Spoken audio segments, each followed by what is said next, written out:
Daisy. And I'm Terri. And this is the Monday Mindset Podcast, where we share things of interest to us and hopefully to you. So let's get started with episode number 182. And today it is Terri's turn to share something. Terri, what do you have? Is it canine related? It is not canine related, but I listened to an episode on the podcast, The Happiness Lab, with Dr. Laurie Santos, and it is called Ask for Help and Spread Happiness.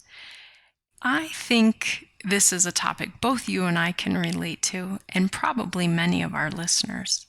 The challenge with asking for help, being very independent, feeling like if I ask other people for things, I'm a burden, just not asking for help. So I thought it was an interesting topic and a pretty concise podcast episode. So it was nice to kind of wrap up for an episode.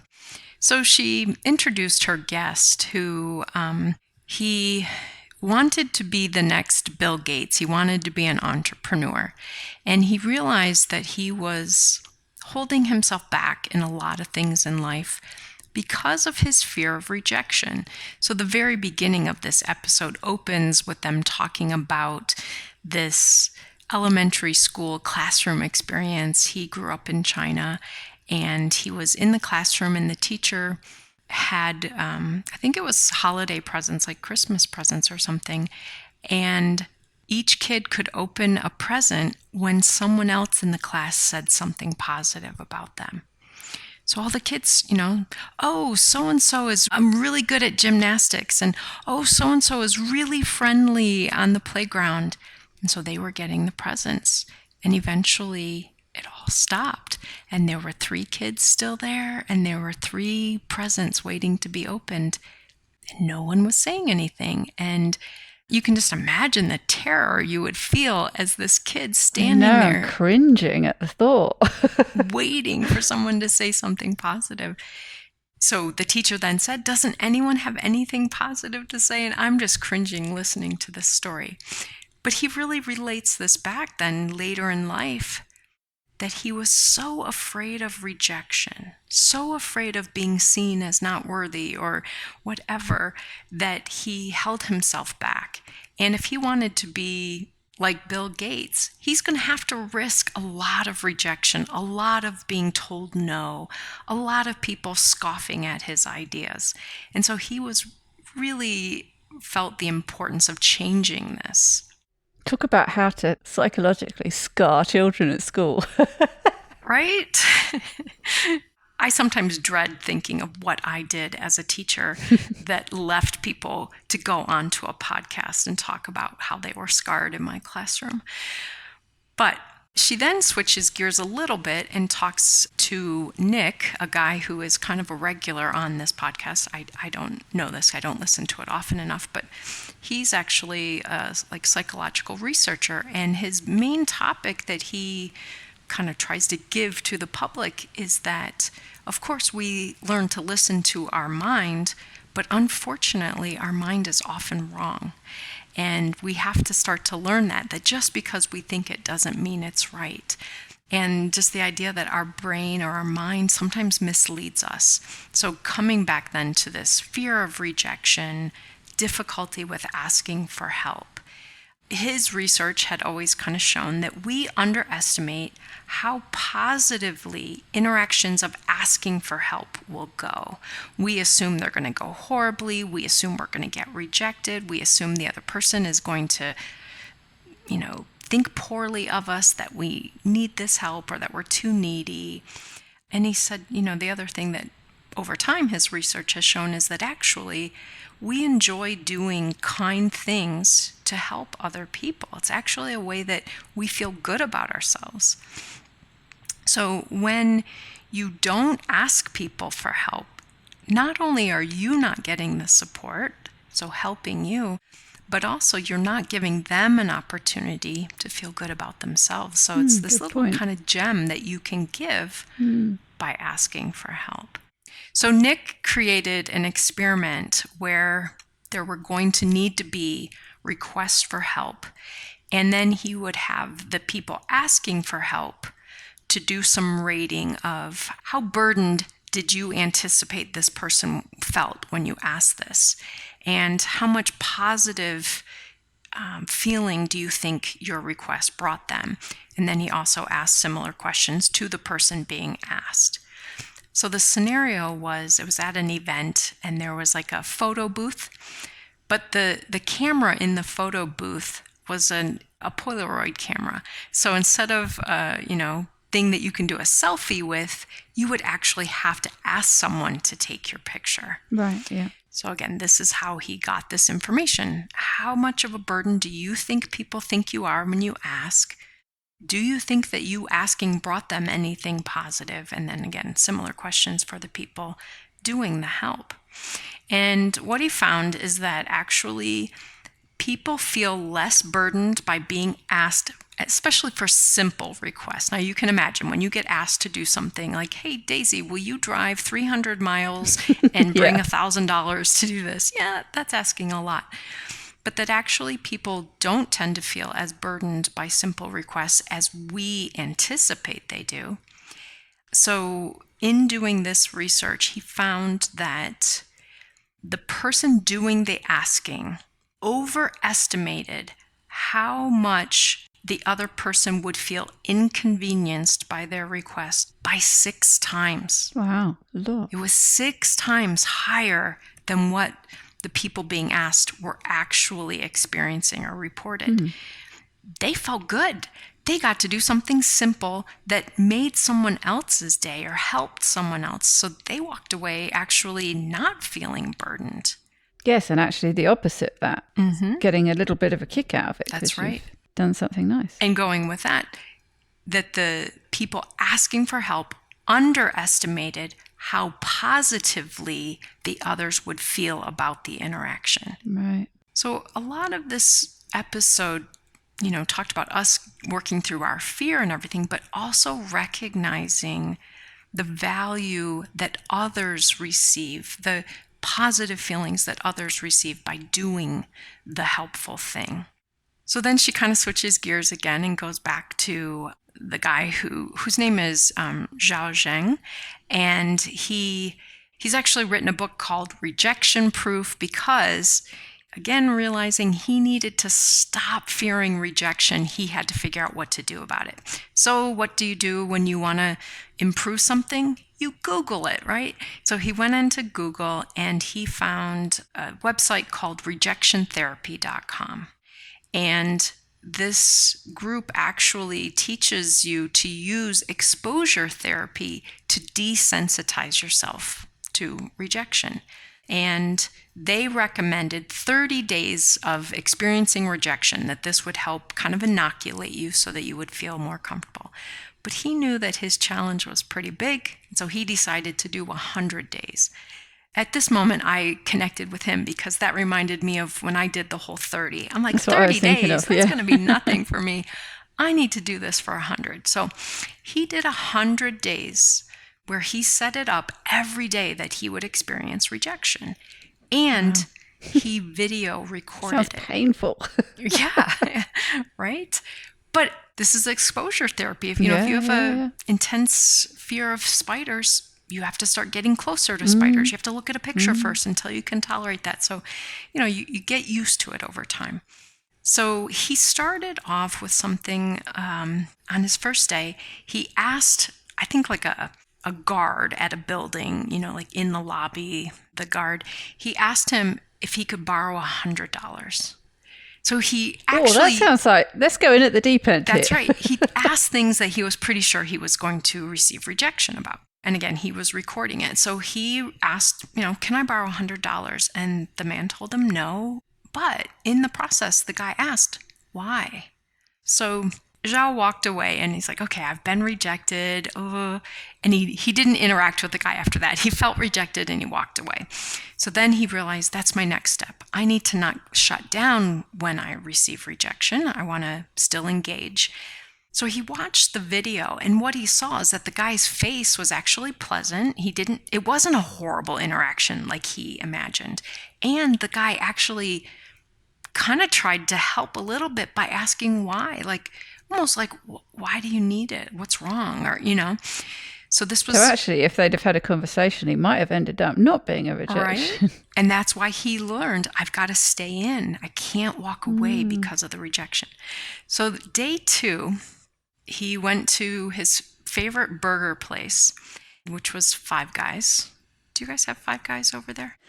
We do now, yes. There aren't very many, but I'm not sure if I've been to any in the UK, but I've definitely sampled them in the States. So Okay. yeah, I know about Five Guys. So he goes into Five Guys, he eats his burger, and then he walks up to the counter and says, I would like a burger refill. So he was just asking for, will you give me another burger? And of course, they said, no, I'm sorry, we don't have refills.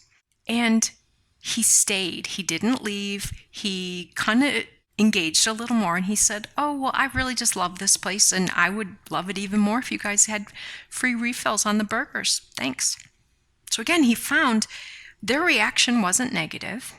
They didn't come across as judging him. They were friendly and pleasant about it, even when they said no, and that he could stay engaged. So he was already learning.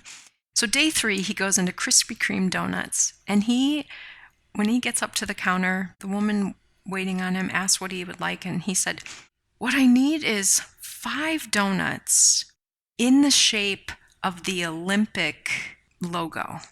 So she went and got a piece of paper and had him help her draw it out, what he was looking for.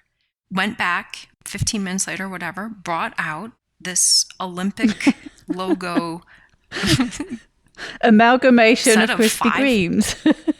Yeah, 5 donuts all stuck together. And so again, he learned so much, like, oh my gosh, I'm not always going to be rejected. People want to help. And so he learned a lot through this 100 days of just people are more kind than he thought. People want to help more than he would have anticipated, even when they had to say no, because his requests were crazy requests. It went fine. So he asked for things over the next 100 days, like he asked if he could feed a lion in the zoo, and they let him. He asked if he could be a mannequin in a department store.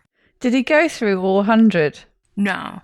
All right, because I'd quite like to hear the progression. He probably has it in his book, I guess. Yeah. I'd really like to see, because, 100 days is a long time. I'd like to see how it progressed. I wonder where lion came in the 100 list. Well, and the funny thing is, like I said, he was recording all of these. And so Nick, the other guy that Dr. Santos had already been talking to about this, he started watching the videos because they went viral. And this is why he ended up writing a book. He ended up being on like a morning talk show and stuff because everyone was so enthralled with what he was doing. So one thing that Nick watched all these videos and was learning from them, because it took his research to that next level to watch it actually taking place. And he realized that, again, he looked at all of these 100 examples, that Zhao was rejected less often, even though his requests were strange requests. He was rejected less often than his request was accepted. So he got more yeses, actually, than nos. Wow. Which, is a big shift for a lot of us because we assume people aren't going to. And also watched, even when they said no, the reactions were more positive than we would have expected. Zhao looked at this and really kind of was a wake-up call of like how many yeses I've missed out on in my life because I was too afraid to ask, too afraid to be rejected. Because I was afraid of no, I cut myself off from yeses. So I think that's a really valuable takeaway that he took from this. And as I mentioned, he wrote a book called Rejection Proof and, told all about this. So Daisy, I'm sure you could get your 100 examples of all the kind of Sounds like there are videos out there as well. I'm sure. But then he just kind of summarized some things to help the rest of us oh, by the way, he now is, I don't remember if he is now the president or the owner or what, but of that original website that he went to, Oh, really? that rejectiontherapy.com, that's his now. So he's very into this. Well, if anyone's an expert, it sounds like him. It's a lived experience. Absolutely. And of course, like he was wanting to be an entrepreneur like Bill Gates, but he found his way in this other way. But these are the lessons that he shared with us. First, people are nicer than we think. Your fear of being judged or rejected is less likely to happen than you anticipate. People are much less likely to perceive you negatively. And he said, a lot of us don't ask for help because we don't want to be seen as vulnerable. We don't want to be seen as needy. And the fear is that if I'm needy, that's going to be a turnoff to people. People are actually going to be kind of repulsed by me and not want to help. And it's actually the opposite. And psychologists have studied this. They call it the beautiful mess effect. That people find us easier to approach when they feel like we're human. Makes sense. When they see that we have a little bit of mess in our house, they don't feel so bad about the mess in their house. And they feel more connected to us, not less connected, or more likely to want to be connected to us rather than less likely. So it actually doesn't create this negative perception and this neediness. Yes, I can kind of see that. I can imagine actually the person who's really independent, never asks for help, always does everything themselves, actually is potentially feels a bit unapproachable. Yeah. And a bit, why would I offer them my help? Or that's right. You almost, you can kind of see yourself distancing yourself from people by being like that. I probably shouldn't ask them for help because they're so perfect or so able to do it on their own that I'm going to appear bad if I need their help. So it really, again, it cuts off the opportunity on both sides of the request.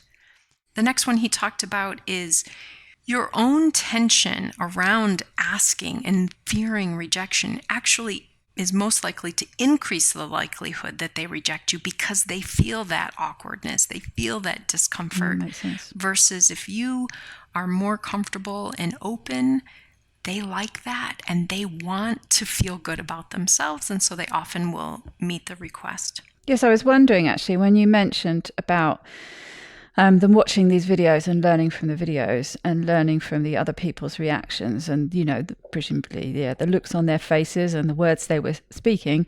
But I should imagine there was also quite a progression, picking up on what you just said there about his reactions. You already described that he started engaging more from day 2, but presumably the way his face was changed and his confidence in asking the question and how he asked the question and just that back and forth to and fro with facial expressions. I should imagine over the 100 days that changed a lot as well. I'm sure. And details he didn't get to share in this, but I'm sure that had a huge impact on how people responded.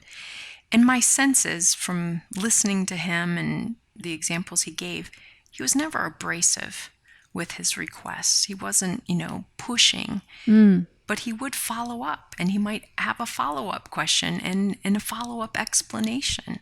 But he wasn't aggressive and he wasn't being a jerk when he asked. And actually they found that people could even respond more positively because he was asking for such ridiculous things. Like people didn't say, "Are you kidding me, you idiot?" No. They would laugh or they would say, "I can't do that, but that is so cool that you're asking."